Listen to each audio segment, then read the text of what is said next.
அனைவருக்கும் இனிமையான வணக்கம் மற்றும் ஒரு டான் தமிழொலியின் நேருக்கு நேர் நிகழ்ச்சியில் உங்கள் அனைவரையும் சந்திப்பதில் மகிழ்ச்சியாக இருக்கின்றது. இன்றும் நேருக்கு நேர் நிகழ்ச்சியில் பல விடயங்கள் தொடர்பாக பேச போகின்றோம். வாருங்கள் நிகழ்ச்சிக்குள் போகலாம். இன்றைய நேருக்கு நேர் நிகழ்ச்சியில் கலந்து கொண்டு சிறப்பிக்க இருக்கின்றார் பெண்களுக்கான உரிமைகள் அமைப்பைச் சேர்ந்த சரோஜா பால்ராஜ் அவர்கள்.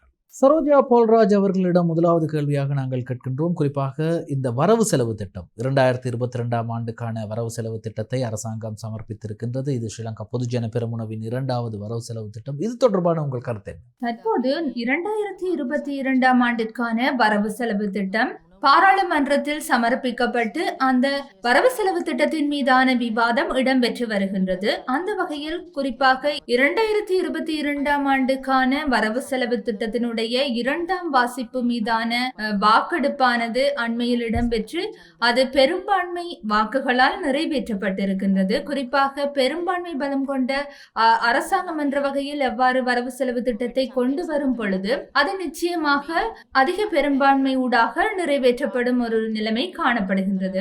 இருப்பினும் இந்த வரவு செலவு திட்டமானது நாட்டு மக்களால் மனப்பூர்வமாக ஏற்றுக்கொள்ள முடியாத வகையிலான ஒரு வரவு செலவு திட்டமாகும். அதற்கு காரணம் இது மக்களுக்கு நன்மை பயக்கும் வகையிலான ஒரு வரவு செலவு திட்டம் அல்ல.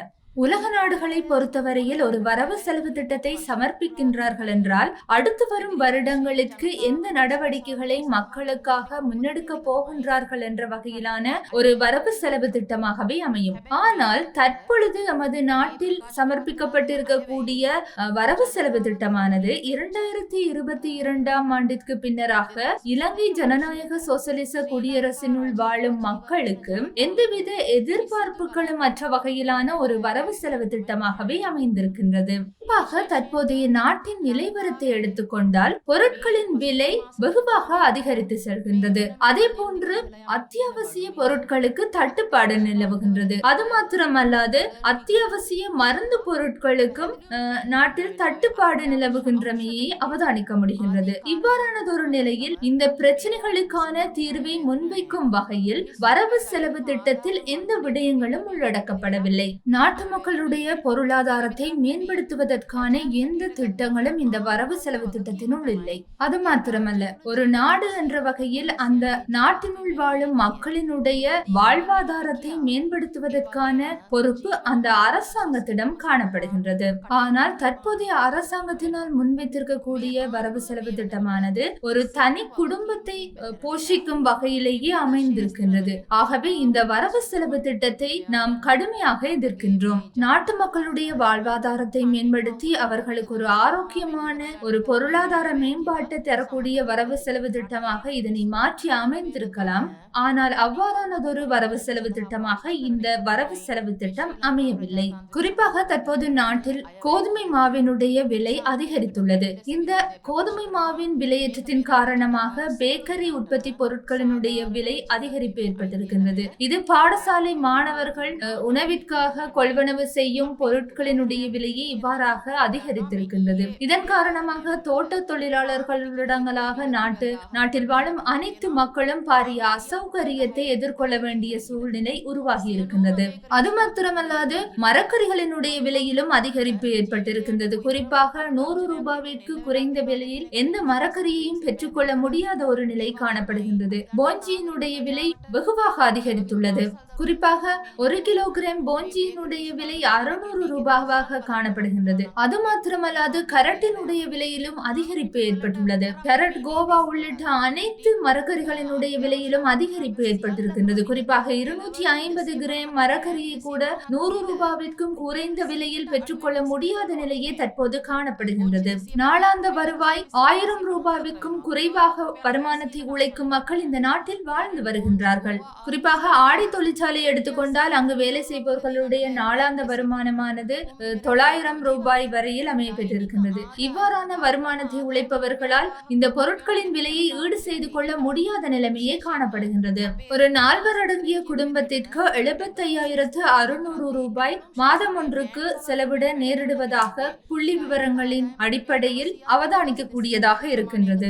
ஆனால் இவ்வாறானதொரு நிலையில் ஒரு ஆடை தொழிற்சாலையில் பணிபுரியும் ஒரு ஊழியருக்கு குறிப்பாக 25,000 ரூபாய் மாத வருமானம் வருமானத்தை உழைக்கக்கூடிய ஒரு ஊழியருக்கு அவருடைய குடும்பத்தை எவ்வாறாக கொண்டு நடத்த முடியும்? அவர்களுடைய குழந்தைகளுக்கு எவ்வாறு அவர்கள் கல்வியை புகட்டுவார்கள்? அது மாத்திரமல்லாது ஆரோக்கியமான குழந்தையாக அந்த குழந்தையை எவ்வாறு அவர்கள் வளர்த்தெடுப்பார்கள்? இதுவே தோட்ட தொழிலாளர்களுடைய பாரிய பிரச்சனையாக அமைய பெற்றிருக்கின்றது. 2015 ஆண்டிலிருந்து 1000 ரூபாய் சம்பளத்தை பெற்றுத் தருவதாக கூறிய அரசாங்கம் தோட்ட தொழிலாளர்களை தொடர்ச்சியாக ஏமாற்றியே வருகின்றது. குறிப்பாக 20 கிலோகிராம் கொழுந்துகளை பறித்தால் மாத்திரமே 1000 ரூபாவை பெற்றுத்தர முடியும் என்ற நிலைப்பாட்டிலேயே தற்போது அரசாங்கம் தோட்ட தொழிலாளர்களுக்கு 1000 ரூபாய் சம்பளம் அதிகரிப்பை அரசாங்கம் அறிவித்திருந்தது. அதே போன்று முதலாளிமார் சம்மேளனமும் இது தொடர்பாக அறிவித்திருந்தது. ஆனால் மக்கள் குறிப்பிடுகின்றார்கள், இந்த 1000 ரூபாய் சம்பளம் தொடர்பாக எங்களுக்கு திருப்தி இல்லை, நாங்கள் 20 கிலோ தேயிலை பறித்தால் மட்டுமே எங்களுக்கு 1000 ரூபாய் கிடைக்கின்றது என்று குறிப்பாக பெண்கள் மிக சிரமமான நிலையில் அவர்கள் தங்கள் கருத்துக்களை தெரிவித்து வருகின்றார்கள். இது தொடர்பாக ஒரு பெண்கள் உரிமைகள் அமைப்பைச் சேர்ந்த உங்களின் கருத்து என்ன? உரப்பற்றாக்குறையின் காரணமாக தேயிலை கொழுந்துகள் முறையாக வளர்ச்சி அடைய முடியாத ஒரு சூழ்நிலையே தோட்டங்களில் காணப்படுகின்றது. இவ்வாறானதொரு நிலையில் அந்த மக்கள் எவ்வாறாக 20 கிலோகிராம் கொழுந்தை பறிப்பார்கள் என்ற ஒரு பிரச்சனை இங்கு எழுந்திருக்கின்றது. ஆகவே நாம் இதனை வினவ விரும்புகின்றோம். இவ்வாறாக மக்கள் எதிர்கொள்ளும் யதார்த்தமான பிரச்சனைகளுக்கான தீர்வை முன்வைக்கவில்லை என்றால் நாட்டு மக்களால் இந்த பிரச்சனைகளிலிருந்து மீள முடியாது. 2022 ஆண்டிற்கான இந்த வரவு செலவு திட்டத்தை எடுத்து நோக்கும் போது தேசிய பாதுகாப்பிற்காக பெருந்தொகையில் ஒதுக்கீடு செய்யப்பட்டுள்ளது என்பதை அவதானிக்க. இந்த வரவு செலவு திட்டத்திலே அதிகமான தொகை பல விடயங்களுக்கு ஒதுக்கப்பட்டிருக்கின்றது. குறிப்பாக இந்த நாட்டில் எடுத்துக்கொண்டால் பாதுகாப்புக்கு மிகப்பெரிய ஒரு தொகை ஒதுக்கப்பட்டிருக்கின்றது, கல்விக்கு ஒதுக்கப்பட்டிருக்கின்றது. காரணம், கல்விக்கு மிகப்பெரிய தொகை ஒதுக்கப்பட்டிருக்கின்றது. ஆனால் பெண்கள் மற்றும் சிறுவர்கள் தொடர்பான ஒதுக்கப்பட்ட தொகையிலிருந்து 100 மில்லியன் குறைக்கப்பட்டிருக்கின்றது. இது தொடர்பாக உங்கள் கருத்து இருக்கின்றது. அதிலும் குறிப்பாக ஜனாதிபதியினுடைய காரியாலயத்தினுடைய பாதுகாப்பிற்காக மாத்திரம் 69 மில்லியன் ரூபாய்கள் வரையில் ஒதுக்கப்பட்டுள்ளது. அதே போன்று பிரதமருடைய காரியாலயத்திற்காக 941 பில்லியன் ரூபாய் வரையில் ஒதுக்கப்பட்டிருக்கின்றது. இந்த நாட்டில் 152 விதமான பெண்கள் வசித்து வருகின்றார்கள். அவர்களில் 1/3 சிறுவர்கள் ஆவர். இவ்வாறாக பெண்கள் மற்றும் சிறுவர்களுடைய பாதுகாப்பை எடுத்து நோக்கும் பொழுது கடந்த ஆண்டில் 30 மில்லியன் ரூபாய் வரவு செலவு திட்டத்தில் ஒதுக்கப்பட்டிருந்தது.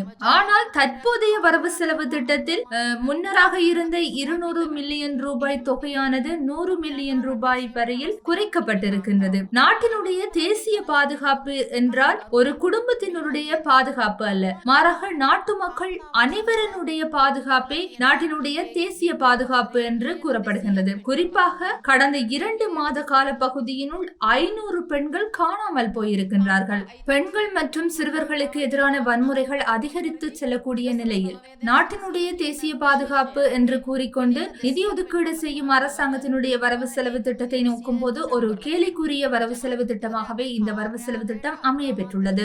பெண்கள் மற்றும் சிறுவர்களுக்கான அமைச்சென்று ஒன்று அமைச்சு இல்லாத போதிலும் அந்த ராஜாங்க அமைச்சின் கீழ் ஒதுக்கப்பட்டிருக்கக்கூடிய நிதியானது முழுமையாக பெண்கள் மற்றும் சிறுவர்களுடைய பாதுகாப்பிற்காக ஒதுக்கீடு செய்யப்பட்டிருக்கின்றது என்று கூற முடியாது. இந்த வரவு செலவு திட்டத்தில் குறிப்பாக ராஜபக்ச குடும்பத்தை சேர்ந்த 5 அதிக அளவிலான நிதி ஒதுக்கப்பட்டிருக்கின்றது. குறிப்பாக சமல் ராஜபக்ச, சசிந்திர ராஜபக்ச, நாமல் ராஜபக்ச, அதே போன்று பிரதமர் மஹிந்த ராஜபக்ச மற்றும் ஜனாதிபதி கோத்தபாய ராஜபக்ச உள்ளிட்ட தரப்பினருக்கு இந்த நிதியானது அதிக அளவில் ஒதுக்கப்பட்டிருக்கின்றது. ஆகவே தேசிய பாதுகாப்பு என்றால் ஒரு குடும்பத்தினுடைய பாதுகாப்பு மாத்திரம் அல்ல என்பதை மீண்டும் மீண்டும் கூறிக்கொள்ள விரும்புகின்றோம். குறிப்பாக மொத்த தேசிய உற்பத்தியில் 8% பங்கினை பெண்கள் வழங்குகின்றார்கள். குறிப்பாக வெளிநாடுகளில் பணிப்பெண்களாக வேலை செய்வோருடாகவும் நாட்டிற்கு தேசிய வருமானமானது கிடைக்கப்பெறுகின்றது. குறிப்பாக வெளிநாடுகளில் தொழில் புரியும் 1.6 மில்லியன் பேரில் 138% பெண்கள் நாட்டினுடைய வருமானத்தில் பங்களிப்பு செய்கின்றார்கள். கொரோனா வைரஸ் தொற்று பரவலின் காரணமாக பல வெளிநாடுகளில் பணிபுரிந்த பணிப்பெண்கள் பலர் நாடு நாடு திரும்பி இருக்கின்றார்கள். இவ்வாறானதொரு நிலையில் அவர்களுடைய வருமானத்திலோடிய குடும்பமானது தற்பொழுது எவ்வாறு தமது வாழ்வாதாரத்தை கொண்டு நடத்தும் என்ற ஒரு முன்னேற்பாடு அற்ற ஒரு அரசாங்கமாக காணப்படுகின்றது. குறிப்பாக அவர்களுடைய வாழ்வாதாரத்தை மேம்படுத்துவதற்கு எதுவான அடுத்த கட்ட மாற்று வழிகள் எதுவும் இந்த வரவு செலவு திட்டத்தில் முன்வைக்கப்பட்டதாக தெரியவில்லை. குறிப்பாக இந்த நாட்டுக்கு அதிக அந்நிய நாட்டு செலாவணியை எடுத்து வருவது இந்த வெளிநாட்டு வேலை வாய்ப்புக்கு சென்றவர்கள். இவர்கள் மூலமாகத்தான் அந்நிய நாட்டு நாணயங்கள் நமது நாட்டிலே இருக்கின்றது. எனவே இப்பொழுது வெளிநாட்டு வேலைகளுக்காக சென்றவர்களது எண்ணிக்கை மிக குறைவாக இருக்கின்றது. காரணம், அவர்கள் மிக இக்கட்டான சூழ்நிலையில் இருக்கின்றார்கள். காரணம், வெளிநாட்டு செல்வதற்கு கூட 2 தொடக்கம் 3 லட்சம் ரூபாய் தேவைப்படுகின்றது. எனவே இப்படியான ஒரு இக்கட்டான சூழ்நிலையில் அவர்கள் இருக்கின்றார்கள். எனவே நீங்கள் ஒரு பெண்களுக்கான உரிமைகள் அமைப்பைச் சேர்ந்தவர்கள் என்ற வகையில் உங்களிடம் நாங்கள் ஒரு கேள்வியை கேட்கின்றோம். குறிப்பாக இந்த வெளிநாட்டுக்கு அதிகமாக வீட்டு பணிப்பெண்களாக செல்வது பெண்களே. எனவே இந்த பெண்கள் மூலமாக இலங்கைக்கு கிடைக்க இருக்கும் வருமானம் குறைந்து வருவதாக அரசாங்கம் சொல்கின்றது. இது தொடர்பான உங்கள் கருத்து? குறிப்பாக அடுத்த வருடத்தை எடுத்துக்கொண்டால் வரி வருமானம், அதே போன்று அபராதங்களை விதிப்பதனூடாக மாத்திரம் நாட்டினுடைய பொருளாதாரத்தை கொண்டு நடத்த முடியாது. இவ்வாறாக வெளிநாடுகளில் தொழில் புரிந்தவர்கள் மீண்டும் நாட்டிற்கு வந்துள்ளமையின் காரணமாக நாட்டினுடைய தேசிய வருமானத்திற்கும் இது ஒரு பாரிய பங்கம் விளைவிக்கும் ஒரு செயலாக அமையப்பட்டிருக்கின்றது. அதாவது தேசிய வருமானத்தில் குறைவை ஏற்படுத்தக்கூடிய ஒரு சூழ்நிலை காணப்படுகின்றது. ஆனால் அதற்கான மாற்று வழியை இந்த அரசாங்கம் முன்வைக்கவில்லை. அது மாத்திரமல்லாது உற்பத்தி துறையினூடாக கிடைக்கும் வருமானம், அதே போன்று பொருளாதாரத்தை மேம்படுத்துவதற்கான அடுத்த கட்ட, அதாவது பொருளாதாரத்தினூடாக வருவாயை ஈட்டக்கூடிய புதிய மாற்று வழிகள் எதுவும் இந்த வரவு செலவு திட்டத்தில் முன்வைக்கப்படவில்லை. இதனை ஈடு செய்வதற்கு அரசாங்கத்திடம் இருக்கும் ஒரு வழியாக வரி அறவிடுதல் மாத்திரமே காணப்படுகின்றது. இவ்வாறாக குறிப்பாக மறைமுகமான வரியினூடாகவே வருவாயை, அதாவது நாட்டினுடைய பொருளாதாரத்திற்கான வருவாயை ஈட்டிக் கொள்ளலாம் என்ற நோக்கத்தில் இந்த அரசாங்கம் காணப்படுகின்றது.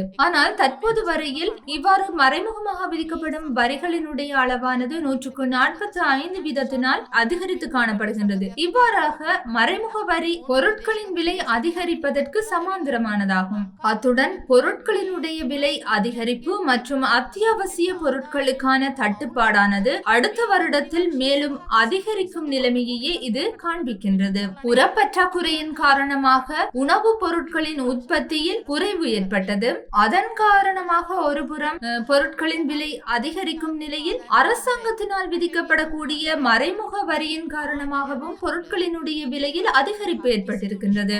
ஆகவே எதிர்வரும் வருடமானது நாட்டு மக்களை அதல பாதாளத்தில் தள்ளும் வகையிலேயே அமைய பெறவுள்ளது. இவ்வாறானதொரு சூழ்நிலையில் அண்மை காலமாக எடுத்து நோக்கும் பொழுது எரிவாயு சிலிண்டர்கள், குறிப்பாக சமையல் எரிவாயு சிலிண்டர்கள் வெடிக்கும் சம்பவங்கள் பதிவாகின்றன. இதற்கு அரசாங்கம் எடுத்துள்ள வழி என்ன என்பதை நாம் வினவ விரும்புகின்றோம். நாட்டினுடைய தேசிய பாதுகாப்பு என கூறிக்கொள்ளும் அரசாங்கமானது சமையல் எரிவாயுவானது ஒரு உற்பத்தி தொழிற்சாலையில் உற்பத்தி செய்யப்பட்டு சந்தைக்கு விடுவிக்கப்படும் பொழுது அதனுடைய தரத்தில் குறைவு காணப்படுகின்றதா அல்லது அந்த எரிவாயுவில் வேறு ஏதேனும் பிரச்சனைகள் காணப்படுகின்றதா என்பதை கண்டறிவதற்கான எந்தவித முயற்சிகளையும் மேற்கொள்வதில் இந்த அரசாங்கமானது மந்த நிலையில் காணப்படுவதையே அவதானிக்க கூடியதாக இருக்கின்றது. அது மாத்திரமல்லாது நாட்டினுடைய பொருளாதாரத்தினூடாக, அதாவது நாட்டினுடைய பொருட்களின் விலையை அதிகரிப்பை ஈடு செய்ய முடியாது இருக்கும் இந்த அரசாங்கமானது தமது பிரதிநிதிகளின் ஊடாக விபச்சாரத்தை சட்டபூர்வமாக்க வேண்டும் என்ற வகையிலான கருத்துக்களை தற்போது முன்வைத்து வருவதை காணக்கூடியதாக இருக்கின்றது. நாட்டில் தற்போது பரவலாக இடம்பெற்றுக் கொண்டிருக்கக்கூடிய விடயமாகவும் இந்த நாட்டில் பேசும் பொருளாகவும் மாறியிருக்கும் விடயம்தான் இந்த கேஸ் சிலிண்டர் வெடிப்புகள் அல்லது கேஸ் அடுப்புகள் வெடிக்கின்றது. குறிப்பாக இந்த கேஸ் சிலிண்டரால் ஏற்பட்ட பிரச்சனை அல்ல, இது அந்த கேபிள் மற்றும் அது மட்டும் இல்லாமல் அந்த குழாய் மூலமாகவும் அந்த ரெகுலேட்டர் மூலமாகவும் இடம்பெறும் பிரச்சனை என்று கேஸ் நிறுவனங்கள் சொல்கின்றது. நீங்கள் ஒரு பெண்ணாக அதிகமாக இந்த எரிவாயு அல்லது சமையல் எரிவாயோடு பாவிக்க வேண்டிய நீங்கள், பாவித்து கொண்டிருக்கும் நீங்கள், உங்களுக்கு தான் இதனுடைய பிரச்சனைகள் தெரியும். என்ன நினைக்கின்றீர்கள் இந்த கேஸ் வெடிப்பு சம்பவங்கள் தொடர்பாக? குறிப்பாக நாட்டினுடைய பெண்களினுடைய பாதுகாப்பு மற்றும் அவர்களுடைய கல்வி, அதே போன்று சுகாதார பாதுகாப்பு என்பவற்றை உறுதிப்படுத்த முடியாத ஒரு அரசாங்கமானது இவ்வாறாக விபச்சாரத்தை சட்டபூர்வமாக்க வேண்டும் என்ற வாரான ஒரு நிலைப்பாட்டில் காணப்படுகின்றது. இது ஒரு மரணத்தை சட்டபூர்வமாக்குவதற்கான ஒரு நிலைப்பாடாகும். குறிப்பாக ஒரு பெண்ணானவள் ஒரு தொழிலை புரிகின்றார் என்றால் அந்த தொழிலானது ஒரு கௌரவமான தொழிலாக அமைந்திருக்க வேண்டும். அது மாத்திரமல்லாது அந்த பெண்ணினுடைய திறமை மற்றும் கல்விக்கு ஏதுவான அவருடைய அந்த தொழில் உரிமையானது பாதுகாக்கப்பட வேண்டும். ஆனால் இந்த நாட்டில் அவ்வாறானதொரு நிலைமை காணப்படாமையே இதில் ஊடாக அவதானிக்க கூடியதாக இருக்கின்றது. தம்முடைய தொழிலை தாமே கௌரவமான முறையில் தெரிவு செய்வதற்கான உரிமையானது பெண்களிடம் காணப்படுகின்றது.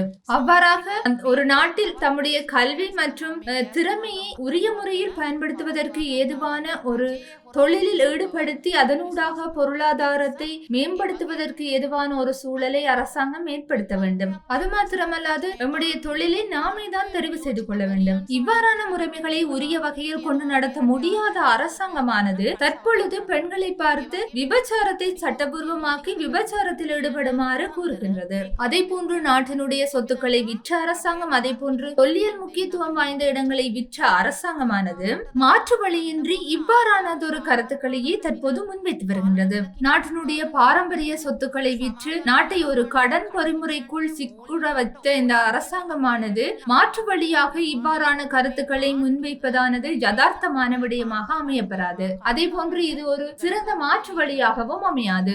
இவ்வாறாக அரசாங்கமானது ஒரு மாற்று வழி எதுவும் மற்ற வகையில் இந்த வரவு செலவு திட்டத்தை பெரும்பான்மை வாக்குகளால் நிறைவேற்றினாலும் கூட இந்த வரவு செலவு திட்டமானது வீதிக்கு வரும் பொழுது மக்களால் புறக்கணிக்கப்படும் என்பதையே நாம் தெரிவித்துக் கொள்ள விரும்புகின்றோம். இவ்வாறாக நாட்டினுடைய பொருள் விலை அதிகரிப்பு, அதே போன்று அத்தியாவசிய பொருட்களுக்கான தட்டுப்பாடு என்பவற்றின் காரணமாக நாட்டு மக்கள் நிச்சயமாக வீதிக்கு இறங்குவார்கள். அவ்வாறாக நோக்கும் பொழுது பாராளுமன்றத்தில் நிறைவேற்றப்படும் இந்த வரவு செலவு திட்டமானது வீதியில், அதாவது மக்கள் முன்னிலையில் நிராகரிக்கப்படும் என்ற சிகப்பு எச்சரிக்கையை நாம் அரசாங்கத்துக்கு விடுக்க விரும்புகின்றோம். 2019 ஆண்டில் உயிர்த்த ஞாயிறு தாக்குதல்களை மையமாக கொண்டு ஆட்சிக்கு வந்த அரசாங்கமானது தற்பொழுது வீட்டினுள், அதாவது இந்த அச்சத்தை மக்களுக்கு ஏற்படுத்தியே இந்த அரசாங்கமானது ஆட்சிக்கு வந்தது. ஆனால் தற்போது இந்த அரசாங்கத்தினுடைய ஆட்சி காலத்தில் வீட்டினுள் எப்பொழுது எரிபொருள் சிலிண்டர்கள் வெடிக்கும் என்ற அச்சத்தில் மக்கள் வாழ வேண்டிய சூழ்நிலையை ஏற்படுத்தி இருக்கின்றது. குறிப்பாக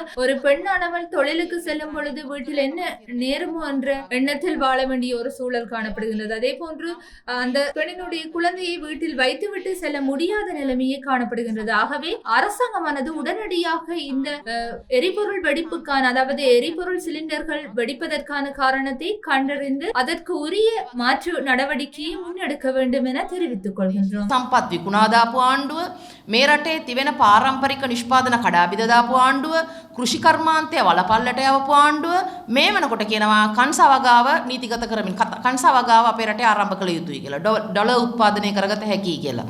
ඒක නිසා මේක මේ වැඩබැරි දාසගේ ආණ්ඩුවට විකල්ප නැති වෙනකොට හඳුන්වා දෙන විකල්පයන්. මේවා ප්‍රායෝගික තත්ත්වයන් නෙමෙයි. මේ රටේ අනාදිමත් කාලයක ඉඳලා පැවතිච්ච සාම්ප්‍රදායික ඒ වගේම අපේ රටේ වටිනාකම් හැටියට තිබුණු සියලු දේශීය සම්පත් විකුණා දමමින් මේ රට විදේශ රටවල ණය උගුලකට හිර කරමින් සංවර්ධනය කියන මුවාවෙන් විශාල තමන්ටයි තමන්ගේ වටේ ඉන්න ව්‍යාපාරිකයන්ටයි තමන්ගේ හොර මුලකට මේ රටේ තියෙන සියලු සම්පත් හුරගත්තු ආණ්ඩුව මේ පෙන්වන විකල්ප වලින් සුරංගනා කතා වලින් මේ රටේ ආර්ථිකය ගොඩනගන්න බෑ. දැක්මක් වැඩපිළිවෙලක් ක්‍රියාමාර්ගයක් නැති මේ ආණ්ඩුව කෙසේ හෝ ඉදිරි මේ අයවැය පාර්ලිමේන්තුව තුළ සම්මත කරගත්තත් ජනතා පාර්ලිමේන්තුව මහපාරේදී මේ අයවැයේ තිබෙන මේ කොටස් ඒ වගේම මේ අත්නෝමතික ගමන් මාර්ගය පරාජය කිරීමට වීදි සටන් මේ රටේ ජනතාව මහපාරට වහිනවා. මොකද උන්ට ඒ දරිද්‍රතාවයත් භාණ්ඩ මිල ඒ දිනෙන් දින ඇතිවන මේ උග්‍රවන ප්‍රශ්න ගැටලු ආදිය පිළිබඳව ජනතාවට තවදුරටත් දරාගෙන ඉන්න බැරි වෙනකොට ජනතාව මහපාරට බහින්න සිද්ධ වෙනවා. ඒ නිසා මේ පාර්ලිමේන්තුව තුල සම්මත කරගන්න අයවැය මහපාරේදී අකුල ගන්න ආණ්ඩුවට සිද්ධ වෙන බව මතක් කරමින් අපි නවතිනවා. මොකද මේක ආණ්ඩුවට රතු එලියක් දල්වා සිටිනවා. ඔවුන් මොන විදිහේ විගඩම් වලින් මේක වහන්න හැදුවත් ජනතාව අවබෝධ කරගනිමින් ඉන්න නිසා. ස්තුතියි. ඔබට ප්‍රශ්න මොනවා හරි තියෙනවා නම් අහන්න. අතර ගෘහණියක් විදියට කොහොමද දැනෙන්නේ මේ ගෑස් සිලින්ඩරේ ගාවට ගිහලා උයන් ගියාම කුස්සියට ගියාම කොහොමද දැනෙන්නේ? ඔය ඇත්තටම මේකේ තියෙන බරපතලම తত্ত্বය දැන් මරබිය හොඳින්ම දැනෙන තත්වයකට සෑම ගෘහණියක්ම පත් වෙලා තියෙනවා. ඒ වගේම මේක කියන්න ඕනේ 2019 වසරේ රටේ පුපුරා ගියපු බෝම්බවලට බයෙන් ගෙනාපු ආණ්ඩුව හැම ගෙදරකම බෝම්බයක් පුපුරන තත්වයට දැන් මේ රටපත් කරලා තියෙනවා කියන එක තමයි කියන්න තියෙන්නේ. හැම ගෙදරකම කොයි වෙලේ බෝම්බයක් පුපුරා යාවිද කියන බියෙන් තමයි සෑම ගෘහණියක්ම ඉන්නේ. විශේෂයෙන්ම පුංචි දරුවන්ව ගෙදර තියලා යන්න, රැකියාවට යන කාන්තාවට මේ නිදහසේ තමන්ගේ රැකියාවට ගිහිල්ලා ගෙදර එන්න පරාණ බයකින් තමයි ජීවත් වෙලා තියෙන්නේ. ඉස්සර මිනිස්සු පාරට වැස්සේ කොයි වෙලේ මහපාරේ බෝම්බයක් පුපුරයිද කියලා. දැන් හැමතිස්සෙම ඉන්නේ ගෙදර කොයි වෙලේ ගෑස් සිලින්ඩරේ පුපුරයිද කියලා. ඉතින් ඒක නිසා මේ తত্ত্বය ඇත්තටම සිද්ධ වෙන්නේ මොකද්ද කියන එක හොයා බලලා කඩිනම් විසඳුමක් දීමේ වගකීම ஆண்டுවට තිබෙනවා. இன்றைய டான் தமிழொலியின் நேருக்கு நேர் நிகழ்ச்சியில் கலந்து கொண்டவர் பெண்களுக்கான உரிமைகள் அமைப்பைச் சேர்ந்த சரோஜா பால்ராஜ் அவர்களுக்கு எங்களது நன்றி.